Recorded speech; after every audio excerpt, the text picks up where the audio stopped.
warahmatullahi wabarakatuh. Halo pemirsa, senang sekali saya Ratu Fitri kembali menjumpai dalam podcast Hari Gizi Nasional 2024 ya. Podcastnya Dinkes Provinsi Banten ini dalam memperingati Hari Gizi Nasional di 2024. Jadi agar kita lebih tahu lagi, terutama nih untuk ibu-ibu, kita lebih tahu lagi nutrisi seimbang, gizi seimbang untuk buah hati kita. Nah, kalau masih sering mendengar istilah stunting dan lain sebagainya, ini pas banget ya. Jadi untuk dapetin informasi lebih jelasnya lagi. Nah, kali ini juga disiarkan secara langsung melalui Instagramnya Dinkes Provinsi Banten, kemudian juga melalui kanal YouTube ya, kanal YouTube dari Dinkes Provinsi Banten. Saya tidak sendirian karena ditemani langsung oleh nutrisionis yang sudah hadir dan mungkin juga sudah tidak asing lagi. Saya sapa dulu ada Ibu Irawati SKM, MKM selaku nutrisionis. Assalamualaikum. Waalaikumsalam warahmatullahi wabarakatuh. Apa kabar? Luar biasa, sangat bahagia, senang, pokoknya luar biasa bisa hari nular ini dong, ya. Mudah-mudahan bahagianya, sehatnya, Ya, apalagi luar biasa. Rezekinya. Amin ya Allah. Tapi tar dulu, panggilnya jangan ibu, kayaknya ketuaan gitu. Besti ya Pak? Jadi panggilnya kakak. Oh kakak. Ya, aduh. jadi bersama Kak Ira. Sama Kak Ira biar lebih dekat, biar lebih dapat lagi informasi yang tepat ya Mbak Ira. Jadi merasa usia boleh bertambah tapi jiwa tetap semangat muda. Jiwa harus tetap semangat, tetap muda. Nih setuju banget ya Kak Ira kalau soal stunting ini kan pemerintah pusat termasuk diantaranya Dinkes Banten juga concern banget gitu ya untuk penanganan pencegahan stunting. Iya betul. Nah ini juga pastinya lagi digenjot untuk penurunan angka stuntingnya, termasuk juga di Provinsi Banten. Ini pas banget sama tema Hari Gizi Nasional di 2024 ya Mbak Ira ya. Betul. Temanya itu MPASI kaya protein hewani cegah stunting. Nah ini fokus lagi untuk gizi remajanya. Wah ternyata dari remaja aja udah disiapin ya Kak Ira ya. Karena jangka panjangnya itu dari remaja. Kalau kita tarik itu ke hulu kan ada hulu dan hilir. Kalau dari hulunya adalah dari remajanya. Bagaimana kita mempersiapkan remaja untuk mencegah stunting di masa depan. Oh gitu. Bukan berarti kalau udah usia dewasa baru nih kan udah nikah, udah siap-siap punya program anak baru di situ Pak. Justru malah dari usia remaja kita itu tarik ya dari Kak hulunya Ira, dulu gitu. Dari hulunya. Oke, sebelum lebih jauh dulu ke situ nanti kita akan lebih bahas terkait itu ya Kak Ira. Iya betul, luar Tapi biasa. mungkin kita coba mengulik dulu nih. Boleh. Terkait dengan tema gizi secara nasional tadi ya. Apa sih mungkin Kak Ira boleh jelasin nih untuk ke pemirsa, apa sih makna Hari Gizi, tema yang tadi diangkat oleh pemerintah pusat sendiri? Baik, Hari Gizi di tahun 2024 ini tentunya yang ke-64, jadi sudah 64 tahun kita memperingati Hari Gizi. Kebetulan Hari Gizi tahun ini kita dengan tema MPASI kaya protein hewani untuk cegah stunting. Itu temanya dengan slogan MPASI berkualitas untuk generasi emas. Oke, MPASI itu berarti makanan pendamping ASI. Pendamping ASI, bukan pengganti ya. Tapi pendamping. ASI tetap 6 bulan pertama ya Kak Ira ya. Jadi harapannya dengan Hari Gizi ini dengan tema yang MPASI yang sangat berkualitas, tentunya ibu-ibu yang konon katanya kekinian, tidak hanya mengandalkan makanan kekinian yang MPASI-nya sasetan lah, udah jadi dan lain-lain, tapi kita bagaimana bisa memperkaya MPASI-nya pangan lokal tapi juga tinggi protein. Tinggi protein. Nah itu juga cikal bakal istilahnya kalau MPASI-nya seimbang itu juga bisa mencegah stunting tadi ya Kak Ira ya. Oke, itu tema garis besar yang diangkat di Hari Gizi Nasional tahun ini ya temanya ya. Jadi concern ke MPASI untuk penanganan juga cegah stunting. Oh berarti ada kaya protein hewaninya yang harus seimbang juga ya Kak Ira ya. Kebanyakan sekarang hanya tinggi kalori dan tinggi karbohidrat. Proteinnya itu agak susah gitu ya. Apalagi biar gak cepet nangis kasih karbo aja. Salah apalagi ya Kak Ira yang sasetan gitu kan. Coba deh bisa sih. dibaca nutrition fact-nya. Apa yang paling tinggi? Ternyata kan hanya kalori, karbohidrat. Nah sedangkan protein hewaninya mungkin kurang hanya perasa-rasa seperti itu. Jadi kalau perasa-perasa tuh kayaknya kurang ya Kak Ira Iya betul, ya. sangat rendah. Oke, nah kali ini tadi temanya. Kali ini kalau stuntingnya, mungkin kita sering banget ya dengar istilah stunting. Apa sih sebetulnya makna sih stunting itu ya? Gak kenal kalau nggak tahu, nggak sayang jadinya ya Kak Yang Ira. sudah kenal pun belum tentu kita sayang yang betul. Jadi kita harus pahami apa itu stunting. Stunting itu gangguan pertumbuhan dan perkembangan akibat kekurangan gizi secara kronik. Kronik itu jangka panjang, jangka lama, bukan tiba-tiba dia menjadi stunting gitu.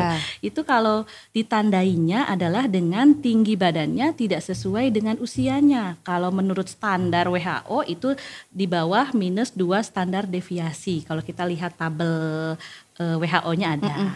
Tapi ciri-cirinya itu ditandai dengan tinggi badannya lebih rendah daripada usianya. Tapi kita bedakan, stunting ini bukan hanya masalah tinggi badannya. Tapi stunting ini lebih ke isi otaknya. Anak stunting itu cenderung bodoh atau otak kosong kata dokter-dokter spesialis sih. Jadi anak pendek belum tentu stunting. Tapi anak stunting dia pasti pendek. Seperti itu. Tapi ada ngaruh ke genetik juga nggak sih? Misalnya ayah ibunya pendek misalnya gitu ya. Anaknya ya otomatis pasti pendek dong Kak Ira. Itu gimana Kak Ira? Hanya mungkin 1% kira-kira yang menyebabkan apa namanya tadi itu faktor genetik ya? Atau genetik. Kita bisa mencegah, misalnya kita nih, saya tahu saya pendek contoh misalnya, suami saya pendek atau orang lain misalnya gitu ya. Oh udah tahu faktor genetik kita pendek-pendek, bagaimana kita bisa memperbaiki keturunan kita untuk tidak menjadi pendek seperti kita. Dengan tadi dari hulu sampai hilirnya. Dari persiapan tadi untuk mencegah anak jangan sampai terjadi stunting. Oke. Nah, kita kan pasti tahu ya tadi dipersiapkan dari remaja ya Kak Ira ya, agar anak nanti tidak stunting. Nah, ini kita bisa tahu kondisi anak stunting itu tadi ya dari usia dengan tinggi badannya yang tidak sesuai dengan tabel dari WHO tadi. Nah, ini apakah juga terlihat dari usia berapa atau memang dari lahir sudah kelihatan? Sebenarnya kalau kita mau melihat stunting itu bisa terjadi dari kelahiran. Jadi begitu dia lahir, menurut ini saya mengutip dari SSGI tahun 2022 atau Survei Status Gizi Indonesia tahun 2022, 18,5% bayi dilahirkan dengan panjang badan kurang dari 48 cm itu resiko terkena stunting. Jadi kalau udah lahir terus diukur oh 48 kurang nih, kurang dari 48, 47. Berarti kita harus genjot dengan pencegahan stuntingnya seperti apa. Gitu. Tapi kalau dari dalam kandungan sudah bisa di apa ya istilahnya ya, diantisipasi nggak sih Kak Ira? Antisipasinya mungkin itu ke lebih 1000 hari pertama kehidupan. Kan mungkin kenal ya 1000 HPK ya. Gitu. Kalau 1000 HPK kan dari dikatakan ibunya hamil sampai anaknya usia 2 tahun itu dia bisa dicegahnya itu dari situ sampai usia 2 tahun. Gitu. Berarti itu sudah bisa direncanakan, sudah bisa diantisipasi begitu ya Kak Ira, bahkan dari 1000 hari kehidupan ya. Iya, itu jangka pendeknya. Jadi nanti pada saat lahir kondisi anak pun mudah-mudahan juga tadi di atas 48 cm ya untuk tinggi badannya tadi. Itu berarti dari tadi ya benar ya, dari remaja kan biasanya kalau di sekolah-sekolah tuh suka ada zat besi lah dikasih segala hal begitu ya untuk remaja putrinya ya. Terutama ya Kak Ira ya. Jadi tadi saya bilang dari hulunya mana? Hulunya adalah remaja. Kita tarik ke belakang, jangka panjangnya adalah remaja. Kenapa harus remaja? Jadi si remaja ini adalah kalau remajanya sehat, dia akan kemudian kan akan menjadi dewasa yang sehat, produktif, dan kemudian dia akan menikah dan hamil.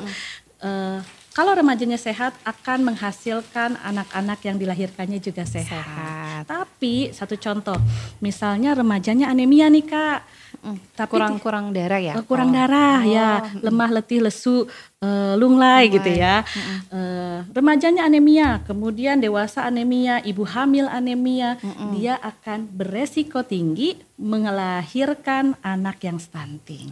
Seperti itu. Justru efeknya jangka panjang ya Kak Betul, Ira ya. gitu. Remaja mungkin nggak apa-apa masih juga anak-anak mungkin ya. Tapi Iya. ternyata kalau misalkan dibiarkan berlarut-larut, tidak diantisipasi dan tidak dicegah, Iya. nanti generasi berikutnya justru menimbulkan tadi ya Betul. stunting. Oh ya, jangan salah Kak. Sekarang banyak sekali angka pernikahan di bawah usia undang-undang yang ditentukan. Pernikahan dini Kak Ya, Ira. pernikahan Aduh. dini kayak sinetron Bukan zaman sinetron, dulu ah. gitu ya. Jadi banyak bahasanya di Kementerian Agama itu dispensasi pernikahan. Artinya kan ketentuannya perempuan itu 19 atau 20 tahun ya, Iya. laki-laki 25. Tapi masih ada di beberapa kabupaten kota, tidak Iya. hanya di luar Banten, di Banten pun masih Masih ada yang lulus SMP alasannya ekonomi kemudian dinikahkan. Padahal usianya di bawah tadi ya. Ya, paling usia 14-15an gitu. Kan artinya dia belum siap, bukan hanya dari segi finansial, emosi, tapi juga dari kandungan atau kesehatannya. Betul. Itu pun juga ada resiko ke sana ya. Beresiko Mbak Ira sekali. ya. Salah satunya beresiko ke stunting juga. Oh, gitu. karena tadi ya dari segi segala sesuatunya tuh belum siap. Ya, jadi bagaimana kita bisa mengoptimalisasikan remaja-remaja kita, terutama di Banten nih harus lebih produktif, lebih edukatif, pokoknya sangat apa ya, pokoknya diberdayakan lah istilahnya gitu. Betul. Jadi bisa saling menginformasikan ya Betul, terkait dari gitu. tadi yang disampaikan oleh Kak Ira adalah stunting. Berarti dari sejak kapan mulai bisa diberikan pencegahan stunting? Dari hulunya tadi, mulai dari remaja putrinya. Betul. Ya, ini kan sudah mulai berjalan ya Kak Ira ya di sekolah-sekolah pun. Jadi mudah-mudahan orang tuanya pun juga support ya. Jadi kalau ada vitamin yang diberikan ke remaja putri, ini juga bisa dikonsumsi karena itu baik untuk kesehatan. Ya, yang diberikan di sekolah itu bukan vitamin, tapi adalah suplemen. Suplemen. Ya, suplemen itu tambahan gitu ya, Iya. berupa tablet tambah darah. Nah itu dikonsumsi, jangan dibuang. Ya, Ya Kak kadang Ira ya. mungkin ada bilang gini, anak saya hamil, kok dikasih tablet tambah darah gitu ya? Oh, tapi orang tuanya juga diberikan arahan, diberikan pengetahuan bahwa Iya. anaknya bukan hamil minum TTD ini gitu. Iya, itu tambahan suplemen ya untuk bisa lebih sehat lagi. Betul. Karena dipersiapkan. Itu biasa di usia-usia SMP mungkin ya.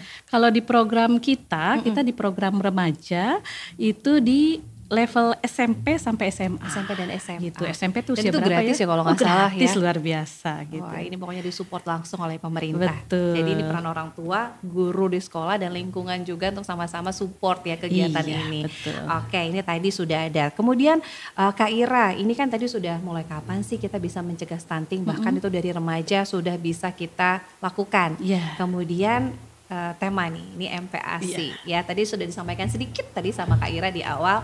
MPASI ini ternyata punya pengaruh dan juga punya peran yang sangat penting untuk penanganan stunting. Apalagi tadi dengan protein hewani. Betul. Nah, ini seperti apa sih mungkin kaitannya biar lebih detail nih Kak Ira? Oke, jadi protein itu kan ada dua ya, ada protein hewani dan protein nabati. Protein ini sebagai zat pertumbuhan. Nah, dibandingkan antara protein hewani dengan protein nabati, itu yang lebih bioavailabilitasnya tinggi atau daya cernanya lebih mudah, itu adalah protein hewani. Apa aja protein hewani itu? Bisa seperti daging, ikan, telur, produk-produk susu atau lainnya gitu, tapi kita lebih mengarahkan ke pangan lokal yang fresh ya, misalnya ikan, segala macam ikan dan telur dan lain-lain itu lebih baik. Oke, Gitu. itu yang hewani ya. Kak Iya, Ira ya. kalau nabati seperti kacang-kacangan, Tempe, tahu, gitu tempe. Bukan berarti si nabati ini kita abaikan atau tidak boleh dimakan, tapi lebih diperbanyak porsinya itu adalah di protein hewani. Karena apa? Di protein hewani itu kaya akan zat mikronutrien, kemudian juga asam amino esensialnya cukup tinggi yang juga sebagai zat pertumbuhan dan juga kecerdasan. Kecerdasan. anak, Jadi untuk gitu. pertumbuhannya juga bisa lebih tinggi, kemudian kecerdasan otaknya juga lebih tinggi juga. Gitu. Nah, ini mungkin termasuk saya Iya. pengalaman ya Kak Ira ya. Iya. Waktu awal-awal MPASI 6 bulan itu kan saya mikirnya bertahap. Hewani nanti aja kalau udah 10 bulan, udah setahun baru dikasih. 6 bulan awal kayaknya kasih buah-buahan dulu. Salah gak sih saya seperti Jadi itu gini, Kak Ira? banyak tadi kan kita bilang indikator dari stunting itu kita bisa lihat dari mulai dia lahir kurang dari 48 cm. Iya. Nah, ada juga dia setelah lahir sampai usia 6 bulan baik-baik aja, normal. Tapi justru kejadian stunting ini lebih banyak setelah usia 6 bulan. Kenapa? Karena pada proses pemberian MPASI yang tidak sesuai, tidak memenuhi syarat, tepat waktu, adekuat tuh cukup ya, mencukupi kayak gizi, kemudian kurang proteinnya, ya, seperti itu sih. Jadi setiap kali makan kita harus mengandung protein hewani dan juga tentunya pemantauan setiap pertumbuhannya itu setiap bulan harus tetap dilakukan. Oh, jadi bukan berarti pas lahir, tinggi anak saya udah 49 nih, misalnya berarti 50 tinggi gitu ya, iya, bebas. Stunting nih Ya gitu juga. ya. Jadi yang lebih beresiko setelah lepas dari usia 6 bulan. Karena kan kalau 6 bulan oke lah kita fokus di ASI eksklusif, tidak diberikan tambahan selain ASI. Nah, setelah 6 bulannya ini yang kita beresiko. Oke, jadi jangan sampai kecolongan ya. Betul. Jangan sampai awalnya udah sehat nih, udah 50 cm berarti tinggal nerusin aja.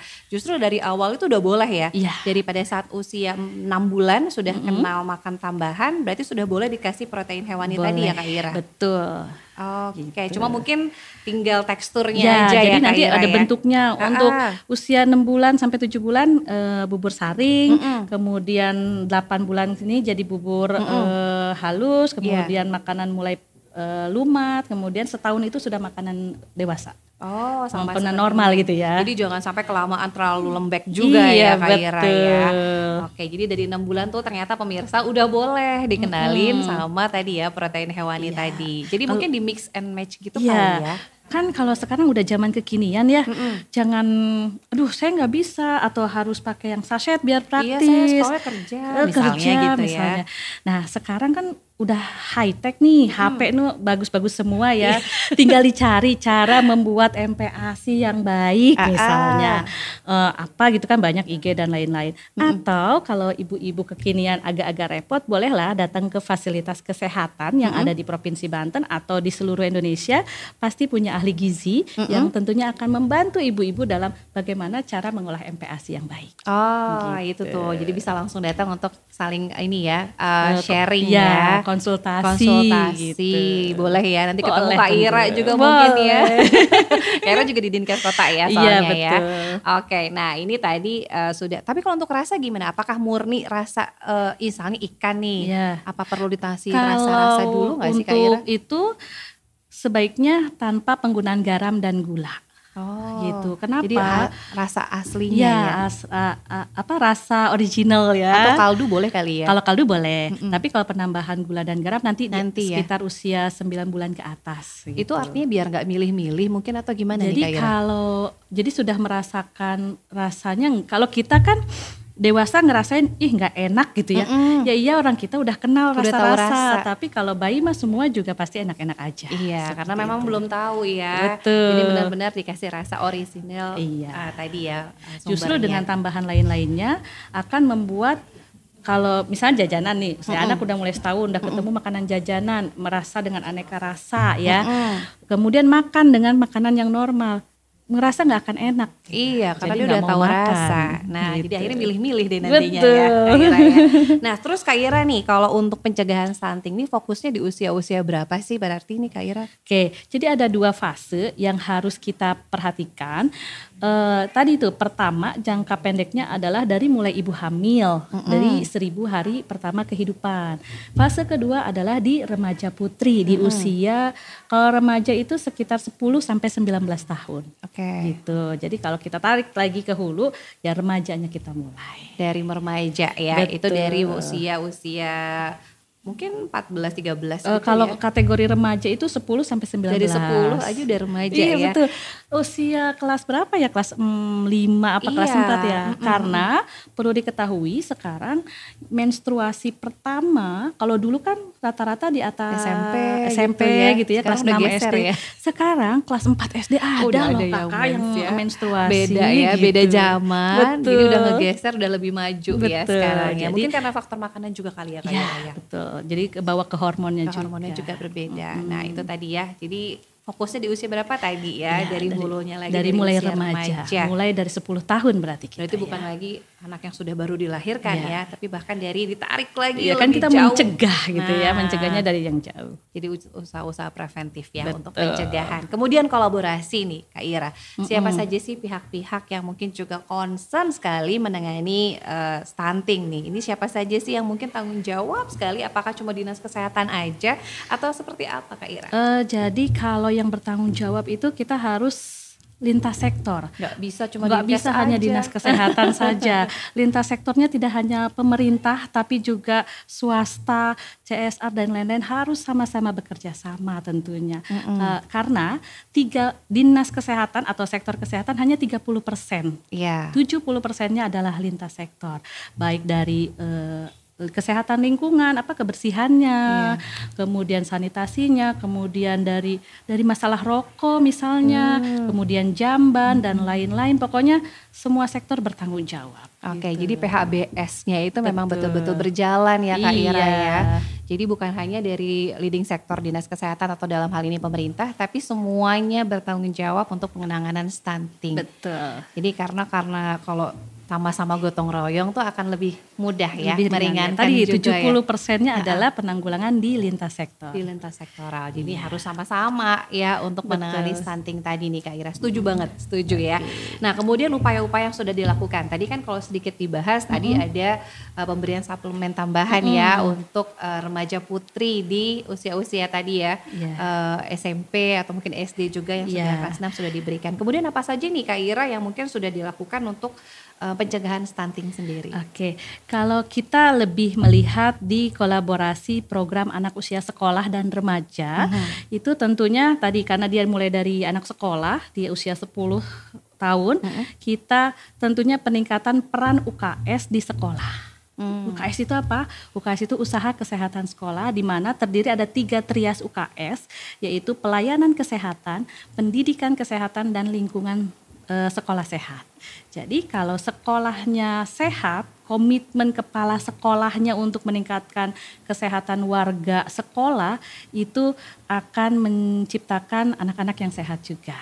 Itu. Jadi utamanya adalah peningkatan peran UKS. Ya. Tadi kemudian program pemerintah yang sedang digembor-gemborkan adalah kegiatan aksi bergizi. Aksi bergizi itu adalah proses kegiatan di mana meningkatkan pola hidup gaya sehat, hidup sehat pada remaja. Apa aja di aksi bergizi itu? Ada olahraga bersama, sarapan bersama, minum tablet tambah darah bersama, dan setahun sekali juga dilakukan pemeriksaan anemia pada remaja putri. Seperti itu. Oke, ini salah satu pencegahan untuk tadi ya remaja ya. Dan tentunya juga kita melatih kader-kader kesehatan yang remaja. Jadi di sekolah itu kita bentuk kaderisasi remaja di bidang kesehatan. Dilibatkan langsung nih para remajanya untuk juga langsung terlibat untuk penanganannya tadi. Betul, seperti itu. Dan bisa jadi kader juga untuk teman-temannya gitu ya Kak Ira. Jadi bukan hanya untuk dirinya sendiri tapi juga untuk menularkan promkesnya lah. Istilahnya. Kalau di Dinkes ada promkes, di sekolah juga ada nih kader-kadernya langsung ya untuk ke teman-teman yang lain. Dan itu sudah berjalan ya Kak Ira ya? Sudah berjalan, sudah sejak lama. Itu pertama kali di daerah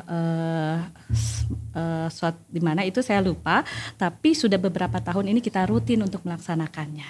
Oke, apalagi ini sudah 2024, jadi akan dilanjutkan berarti ya Kak Ira ya? Karena kondisi remaja sekarang 65% itu nggak mau sarapan. Kenapa takut gendut?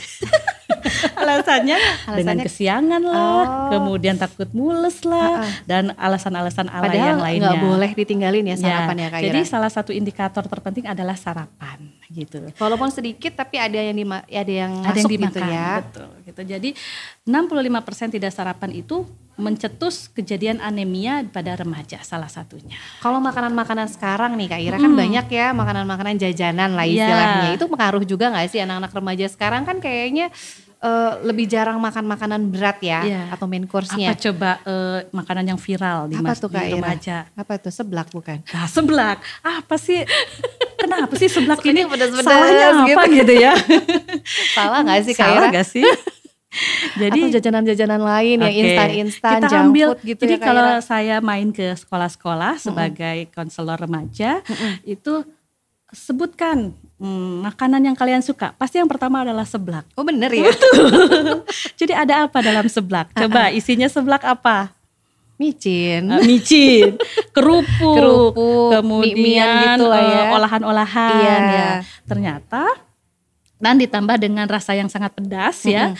Pertama dia tinggi kalori, tinggi karbohidrat, Karbo ya.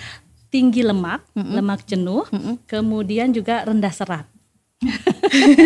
Kayaknya jelek-jelek semua ya. Jadi terus si tinggi karbohidrat itu dia akan kemungkinan beresiko ke penyakit tidak menularnya adalah diabetes.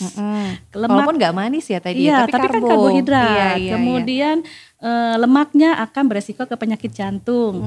Kemudian makanan olahannya adalah tinggi natrium. Tinggi natrium akan ke hipertensi. Oke, yang pedasnya itu akan ke masalah diare ataupun ke masalah lambung. Gitu. Terus saya nggak boleh Kak makan seblak misalnya gitu ya. Kan boleh sih Iya. makan Jadi ada seblak pertanyaan gitu ya. dari terus saya gimana? Saya suka seblak, boleh lah manusiawi lah ya. Tapi kita punya jadwal. Mungkin paling deket nih adalah seminggu sekali masih boleh. Tapi dengan level agak diturunin lah level kepedasannya. Oh, jadi masih boleh asal tidak berlebihan. Iya, Karena yang betul. berlebihan itu juga kan nggak Iya. baik ya Kak Ira. Jadi kita atur aja jadwalnya seperti itu. Mie instan juga termasuk nggak sih Kak Ira? Termasuk karena itu kan dia makanan olahan ya. Iya. Itu tinggi natrium. Natrium itu tadi ke hipertensi. Hipertensi. Seperti itu. Kalau dikasih nasi sama aja ya, karbo ketemu karbo. Karbo ketemu karbo enak tapi ya. Jadi nanti karena kita arahnya ke gizi seimbang, nanti bagaimana pengaturannya bahwa si karbohidrat nih mie sama nasi karbohidrat sama karbohidrat. Iya. Apakah kebutuhannya sesuai atau tidak? Tapi rasanya kok karbohidrat makan karbohidrat gitu ya. Walaupun istilahnya katanya kan ini sayur katanya. Betul. Jadi kalau mau makan seblak tadi pertama seminggu sekali misal levelnya diturunin rasa pedasnya, kemudian bisa ditambahkan topping sayuran. Iya, sayurannya agak dibanyakin. Jadi ada sayuran-sayuran untuk seratnya ya Kak Ira ya. Terus, dulu ada minuman kekinian. Apa tuh? Apa coba sebutkan minuman kekinian? Boba-bobaan. Boba-bobaan, enteh-entehan. Oh iya, dan teman-temannya. Sobat gula ya Kak Ira. Sobat gula. Jadi minuman kekinian itu satu cup itu kurang lebih kalorinya start from 500 kalori. Aduh. 500 kalori itu kurang lebih kalau kita sepiring makan itu adalah menu makan siang atau makan pagi kita. Satu piring itu. Iya, kalorinya. Kalau normalnya satu hari itu berapa sih kalorinya? Kalau kita dipotong kalorinya dulu? kurang lebih sekitar 2.100 kalori. 2.100. Berarti dibagi 3 kali makan sekitar 700 kalori. Oke. Gitu. Itu udah minuman satu. Minumannya satu doang. Udah Tinggi 500. kalori. Wah. Oke. Sedangkan dalam boba-boba dan enteh-enteh itu kan ada enteh, ada susu Iya. ya. Kita makan terus minumnya teh, kopi atau susu itu menghambat penyerapan zat besi dari tubuh ke dalam tubuh. Jadi kita makannya udah bagus, udah tinggi protein, Iya. telur dan lain-lain, tapi abis makan minumnya teh, itu. susu gitu ya. Itu mungkin dianggap percuma gitu. Jadi penghambat penyerapannya. Boleh tapi tadi ya tidak terlalu sering mungkin Ya, ya dan Kak diberi Ira ya. jarak lah. Misalnya kita makan jam 1, kasih jarak lah 30 menit. Kita minum air putih dulu, setelah 30 menit baru kita minum aneka rasa itu. Dan juga tidak tiap hari. Nggak tiap hari, selain boncos juga ya harganya kan lumayan ya Kak Ira ya. Tapi Mungkin kalau lagi papahnya gajian aja iya, kayaknya. sebulan sekali dong Kak Ira. Emang harus nahan-nahan diri itu agak susah ya Kak Ira. Tapi hidup untuk adalah pilihan. Betul. Mau sehat atau sehat banget Nah, gitu. sehat banget, pilihannya cuma 2 ya. Jadi jangan coba-coba, apalagi dari usia-usia remaja ini orang tua ya terutama untuk memberikan arahan yang baik ya Kak Ira ya.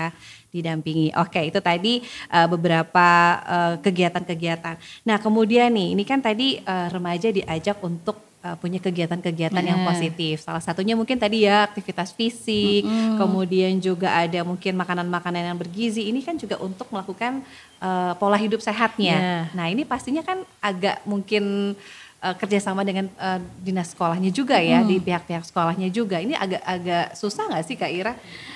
Yang penting sih adalah komitmen dari sekolah untuk kita menerapkan gerakan sekolah sehat dan aksi bergizi, di mana tadi seperti saya sampaikan, olahraga bersama, sarapan bersama, minum tablet tambah darah bersama itu dilakukan seminggu sekali di sekolah. Dan rutin ya, mudah-mudahan komitmennya. Jadi dengan pembiasaan seperti itu, jadi perlahan-lahan akan terbiasa. Jadi habit akhirnya di rumah juga. Jadi banyak juga remaja yang nggak mau tuh minum tablet tambah darah. Kan biasanya cuma dibagi ini nih, bagi-bagi gitu. Habis ya. Simpan di tas lupa gitu. Alasannya. Tapi kalau dengan minum tablet tambah darah bersama di aksi bergizi ini, dilihat kayak ada pemantau pemantau minum obat misalnya. Iya, yang ngawasin gitu ngawasin gitu. Jadi, oh iya kamu belum minum, aku harus minum dong. Kamu juga ya, iya gitu, janjian. Jadi biar terpantau. Ya mengajak motivasi buat minum tablet tambah darah. Tapi itu biasanya sebulan sekali ya? Seminggu sekali ya, bahkan ya. Rutin seminggu sekali. Saking pentingnya itu bahkan diberikan seminggu sekali. Ya, dan itu juga sudah menjadi surat keputusan bersama antara 4 kementerian dari Kemendikbud, Kemenak, dalam Kementerian Dalam Negeri dan juga Kementerian Kesehatan. Jadi SKB 4 menteri langsung. Betul. Wah, jadi harus kita awasi sama-sama. Kalau aktivitas fisik yang cocok apa sih sebetulnya nih Kak Ira? Kalau aktivitas fisik sebenarnya fleksibel ya, apa aja. Tapi kalau biasanya sih menunjang pertumbuhan itu biasanya renang ataupun basket atau lari, sebenarnya apa saja boleh. Jadi ekskul di sekolah penting juga ya untuk remaja putri Tapi kita arahkan selain pelajaran olahraga yang seminggu sekali, tapi di hari libur itu kita arahkan dia juga tetap olahraga. Mungkin dari orang tuanya yang ngajak juga, mungkin main bulu tangkis atau berenang. Jadi nggak mager gitu di rumah ya. Jadi jangan cuma main handphone aja kan. Sekarang kalau udah ketemu handphone tim rebahan jadinya ya Kak Ira ya. Terus cemilannya minum, wah udah balik lagi ya. Rusak dong tadi program yang tadi ya. Ya ini mungkin peran semuanya ya untuk bisa ngajak remaja ya, terutama untuk punya peran aktif, terutama juga dari aktivitas fisik. Kemudian target nih Kak Ira, ini kan seru banget ya, tadi kita udah mulai dari hulu kemudian program. Nah targetnya apa sih Kak Ira? Targetnya kalau kami dari remaja tentunya berharap remaja sehat menuju ibu yang sehat, kemudian juga dengan remaja sehat ini menentukan masa depan bangsa yang sehat. Tujuan kita menurunkan angka anemia pada remaja putri. Di 2022, hasil terakhir kemarin saya juga sudah konfirmasi ke Dinkes Provinsi Banten adalah di Banten 29,3% remaja putri mengalami anemia. Atau sekitar 53.791 remaja putri mengalami anemia. Terus kenapa? Nah, resikonya berarti sebanyak 53.000 ini bukan tidak mungkin 10 tahun ke depan melahirkan anak-anak yang stunting. Betul. Kalau kita tidak ditangani dari sekarang. Hampir 30 ya tadi Kak Ira. Memang sih target nasional di bawah 30. Iya. Tapi kan ini 29,3. Dikit lagi tipis banget ya Kak Ira ya. Iya, jadi harapannya kita bisa pencegahan stunting itu mulai dari hulu adalah menurunkan angka anemia pada remaja. Nah, agar nanti Indonesia emasnya juga bisa wujud ya Kak Ira ya. Indonesia emas dari sekarang. Nah, itu tadi ya. Jadi targetnya itu agar bisa juga mempersiapkan remaja-remaja putri ini nanti pada saat nanti sudah siap menikah, sudah hamil, seperti itu dan ya. melahirkan juga generasi-generasi yang sehat. Kemudian nih Kak Ira, setelah tadi sudah ada target, kemudian mungkin ini kita balik lagi ke kebiasaan-kebiasaan. Kita ngomongin soal mitos. Mitos ya. Mitos apa ya mitosnya? Kadang suka kalau kita anak-anak yang awam, kalau ini jangan nanti pamali, nggak boleh, nanti begini, nggak boleh. Ada nggak sih yang mungkin di lapangan ketemu dengan teman-teman remaja begitu yang biasa dilakukan di rumah, ternyata ini mitos dan lain sebagainya? Pernah inget nggak ada namanya iklan yang apapun makanannya, minumannya, gitu ya. Seger lagi Kak Ira. Seger ya. Ternyata kan itu mitos juga kan. Iya. Image iklan yang kita dapat gitu. Padahal dengan minumnya teh ya, teh itu kan tadi menghambat penyerapan zat besi pertama ya. Itu. Kemudian juga ada juga nih, biasanya zaman dulu ya atau mungkin sampai sekarang menu makan keluarga yang lauknya itu diutamakan untuk kepala keluarga. Buat yang tua-tua dulu. Iya, ini buat suami saya anak malah gampang gitu misalnya. Atau sayur sop katanya ya, atau bakso gitu. Tapi anaknya kuahnya aja, ibunya baksonya atau apanya isinya, anaknya iya. kuahnya aja. Jadi lebih diutamakan di kepala keluarga. Ada Itu juga. salah ya berarti ya. Betul. Atau ada juga tuh Kak Ira, misalkan kalau anak nggak pakai nasi, misalnya makan lauknya nanti cacingan. Oh ya, nggak boleh makan ikan katanya Iya. takut cacingan. Iya. Nah itu juga bisa. Itu adalah suatu mitos yang harus dibantahkan karena ikan itu kan proteinnya tinggi ya, Iya. bagus sekali. Iya, iya. Kakak tahu nggak ikan kembung dengan ikan salmon bagusan mana? Kalau dari harga sih bagusan salmon ya, Kak Ya, Ira. tapi ternyata kalau kita teliti lagi kandungan proteinnya lebih tinggi ikan kembung. Wah, seriusan nih Kak Ira. Seriously. Terus ikan salmon itu katanya, kalau kata atasan saya bilang gini, salmon itu punya 1000 nyawa. Kenapa? Dia dari sana kemudian dipres, kemudian panjang perjalanannya. Iya. Gitu. Tapi kalau kembung kan banyak ya, jadi kita lebih fresh mendapatkan. Lebih fresh, lebih murah, dan lebih gampang Ya, nyarinya. tapi ternyata lebih bagus dan ya. nutrisinya lebih banyak ternyata ya Kak Ira ya. Terus mitos selanjutnya adalah cemilan tidak sehat. Tadi itu apa? Jajan jorok ya. Jajan-jajan ya. jorok itu yang berwarna-warni lah, dengan pedas-pedas yang ala-alaan dan lain-lain. Itu juga membuat kondisi kesehatan kita akan menurun juga. Kemudian kebiasaan mager di rumah. Nah itu kita harus menambah aktivitas fisik. Udah memager, kemudian cemilannya juga luar biasa. Kebiasaan makanan yang kekinian atau siap saji itu juga akhirnya jarang juga konsumsi sayur dan buah. Oke, karena tadi ya udah makan jajan dan junk food dan lain sebagainya. Udah kenyang kan, terus ya apa sih sayur gitu ya, apa sih buah gitu, seperti itu. Atau suka milih-milih juga termasuk ya Kak Ira ya. Itu Sukanya juga. cuma ini aja, nggak suka ini. Padahal tidak ada satu bahan makanan pun yang dikatakan komplit semuanya. Jadi harus seimbang semuanya, ada saling melengkapi. Saling melengkapi ya. Seperti Pasangan kita aja yang harus selalu melengkapi. Benar-benar Kak Ira. Jadi mungkin ini ada mitos-mitos yang salah, harus dilurusin ya Kak Ira ya. Iya. Justru ini penting sekali, anak-anak juga jangan sampai dibeda-bedakan ya. Iya. Dalam rumah tuh ya harus sama seimbang. Justru yang ya. diutamakan adalah anak-anak, dulu. bukan kepala keluarganya dulu Iya, gitu. emang sih cari duit ya. Tapi anak-anak ini kan malah masa pertumbuhan ya. Iya. Oh iya, saya pernah bertanya sama ibu saya zaman dulu. Setahun pertama ibu setelah melahirkan, ibu itu nggak boleh makan hewani katanya. Ibunya loh, Oh, iya, ibunya iya, iya. hanya boleh makan sayur-sayuran aja. Katanya tadi itu takut cacingan misalnya. Kemudian buah-buahannya hanya boleh makan pisang aja. Kenapa memang? Kata saya itu ya, jadi bingung. Nah mungkin ya mitos-mitos yang seperti itu tadi. Padahal itu salah ya Kak Ira ya. Jadi Justru bukan malah harus hanya variasi ya. Betul, bukan hanya faktor ekonomi, bukan nggak kebeli, Tapi cuma karena tadi pengetahuannya yang kurang. Nah, ini harus Jadi apa ya? ibu-ibu kekinian tuh harus lebih melek informasi melek lagi. informasi kesehatan. Betul. Jadi kalau misalkan ada yang ngomongin ya udah ya, didengerin aja tapi dilakukan hal yang baik-baik Betul. tadi ya Kak Ira ya. Iya. Oke, ini jadi jangan sampai salah ya pemirsa. Jadi jangan sampai pilih-pilih, harus semua divariasi. Kan ada tuh istilahnya satu apa tuh?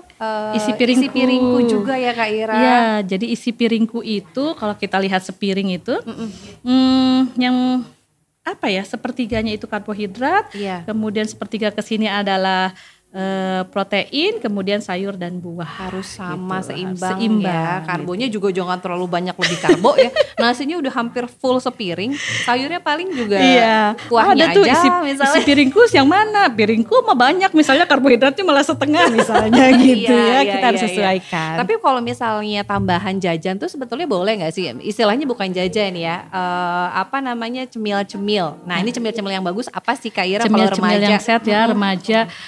Mungkin lebih ke buah-buahan. Buah-buahan. Kan kalau kita sih di kantor suka ngerujak gitu ya, itu lebih sehat. Ada yang sekarang kan yang viral salad buah, boleh nggak sih Kak Ira? Salad buah. Nah kita lihat salad buah itu ada apa? Buahnya udah oke mayones, ya, iya. tapi ada mayones, ada gula, ada Keju, susu, ada keju. Kira-kira ada kalorinya tinggi banget Susu apa kental tinggi aja? manisnya ya. Udah sehat malah ditambah itu malah Ya, jadi ini ya Kak jadi Ira. lebih baik buah fresh atau buah potong. Kemudian kalau jus, Mm-mm. jus itu gimana sifatnya? Kalau kita pesen jus lebih baik tanpa gula, tanpa susu. Rasa otentik si buahnya aja Betul, gitu ya itu Kak sudah Ira cukup ya. manis. Oke, Sambil jadi lihat boleh. saya tentunya. Betul. Iya. Jadi kalau mau misalkan tambahan selain makanan beratnya tadi, kan kadang suka lapar ya jam-jam makan. Karena remaja kan lagi banyak aktivitas ya. Jadi mungkin sorenya pengen sebelum makan malam gitu ya. Jadi mungkin diisi dengan cemilan-cemilan Cemilan-cemilan yang sehat sehat. seperti buah-buahan contohnya. Tapi kalau makan tetap 3 kali ya berarti ya Kak Iya, ya? kalau kita porsinya gini, jumlah, jenis dan jadwal 3J. Jumlah sesuai dengan gizi seimbang, jenis juga tidak jenisnya ini yang rendah lemak, tidak terlalu tinggi lemaknya. Kemudian jumlah jadwal terakhir ya. Jadwal itu 3 kali makan, 2 kali snack. Oh, oke. Gitu. Makan pagi, siang, sore atau malam, kemudian snacknya hanya di pagi jam 10 sama sore jam 4 kurang lebih. Ada ya, jadi ada Tapi snacknya. lihat kondisi remaja sekarang. Pagi dia nggak sarapan, Iya. siang jajan, Heeh. malam katanya ngantuk, udah nggak makan. Atau bantar-bantar sekali makan. Iya. Banyak. Jadi dirapel kayaknya ya. Dirapel. Pantesan aja deh kamu, dalam hati ya. Pantesan aja kurus. Tapi itu yang terjadi ya Kak Iya, Ira ya. gitu. Tapi mudah-mudahan dengan program ini Iya, enggak ya. kadang-kadang ibu-ibu bilang gini, enggak saya nggak suka makan. Tapi gede Iya, badannya. karena bekas anaknya nggak habis, ibunya lagi. Iya, masa sih ibu nggak makan? Iya, habis makan singkong goreng sepiring. Karena kalau ibu-ibu dinas PU ya, pembersihan. PU. Iya, seperti itu. Oke, nah kali ini pastinya terkait dengan kegiatan yang masih penting juga dilakukan nih Kak Ira. Jadi program apa aja sih yang masih efektif dalam upaya pencegahan stunting? Oke, ya tentunya kalau dari remaja kita lebih ke minum tablet tambah darah Penting ya. penting seminggu sekali. Kemudian edukasi gizi di sekolah-sekolah, terus peningkatan peran UKS, usaha kesehatan sekolah, termasuk kantin sehat dan sekolah sehat. Kantin. Nah, remaja ini nggak akan jajan jorok kalau tidak disediakan. Kalau di kantinnya juga makanannya sehat gitu maksudnya. Kalau kantinnya menyediakan makanan sehat, tentu remajanya juga akan memilih makanan yang sehat. Betul, jadi peran sekolah juga untuk selektif ya. Kalau perlu kantinnya yang ngelola sekolah gitu ya. Kalau perlu ada MOU atau perjanjian Betul. antara kantin dengan sekolah. Boleh kamu berdagang di sekolah, tapi syaratnya ini misalnya. Betul. Jadi ini ada apa namanya lintas sektor ya. Jadi sama-sama semuanya juga bertanggung jawab nih untuk kegiatan penanganan stunting. Kemudian nih Kak Ira, wah ini ternyata nggak kerasa sudah lebih dari 30 menit. Wah, Tapi luar biasa. sebelum ke closing statement nih mungkin kita juga pengen tahu nih perilaku yang bagaimana sih yang bisa mengurangi atau mencegah stunting. Oke, perilakunya tentunya tadi karena lebih ke remaja atau anak usia sekolah itu adalah bagaimana kita menjadikan sekolah sehat ya, kantin sehat karena komitmen kepala sekolah di sekolah itu lebih penting karena 70% lingkungan kelas misalnya yang gelap, rusak, jamban yang kotor, itu juga karena kan sanitasi lingkungan ya, Iya. gitu.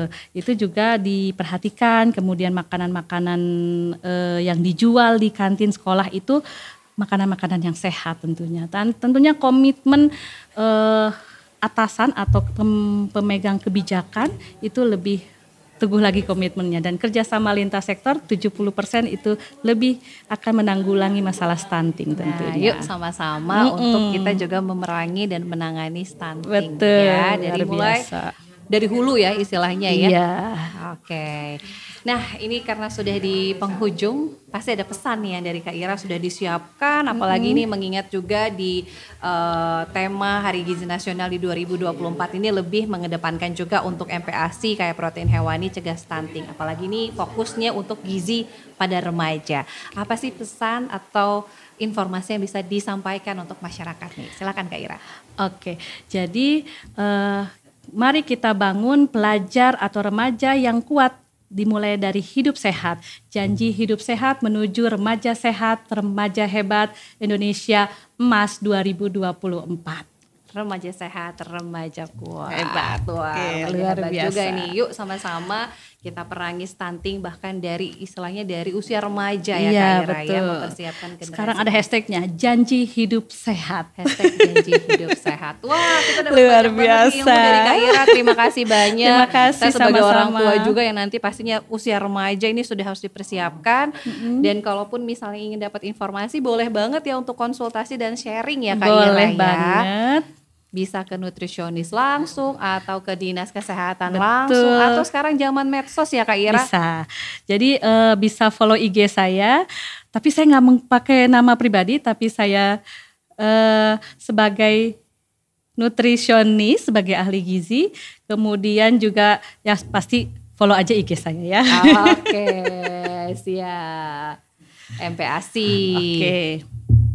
Dan jangan lupa tingkatkan pemberian MPASI dengan protein hewani yang jauh lebih banyak ya. Nah, MPASI ya dari 6 bulan pada saat anak sudah lulus S1 nih ya. S1.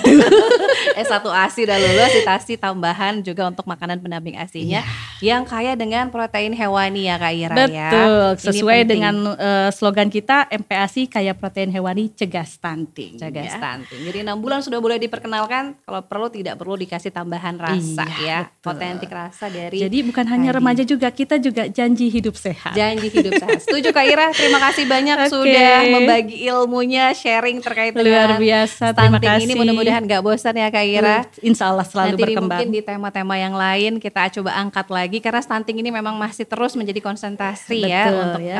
penanganan stunting di Indonesia. Mudah-mudahan di Provinsi Banten makin turun lagi angka stuntingnya. Ya, makin sehat-sehat, makin generasi hebat dan remaja keren. tadi. Terima kasih sekali Kak Ira ya sudah diajak ke sini, sangat luar biasa, dan salam buat warga Banten semuanya, sehat selalu. Amin. Terima kasih Kak Ira sudah ikut mengisi podcast Dinkes Banten. Tepuk tangan boleh teman-teman? Janji hidup sehat. Janji hidup sehat. Ya, pemirsa podcast Dinkes Banten di podcast Hari Gizi Nasional 2024 ini kita sudah di penghujung acara. Mudah-mudahan apa yang tadi disampaikan, apa yang tadi kita diskusikan menjadi manfaat, menjadi ilmu dan bisa di-sharing nih untuk semuanya, untuk keluarga, tetangga, anak dan lain sebagainya. Jadi informasinya bisa ditularkan kembali dan jangan lupa ini bisa ditonton di channel YouTube-nya Dinkes Banten dan juga Instagram dari Dinkes Provinsi Banten. Saya Ratu Fitri mewakili kru yang bertugas dari podcast Dinkes Banten undur diri. Sampai jumpa di lain kesempatan dengan tema yang berbeda. Wassalamualaikum warahmatullahi wabarakatuh. Dah. Dah.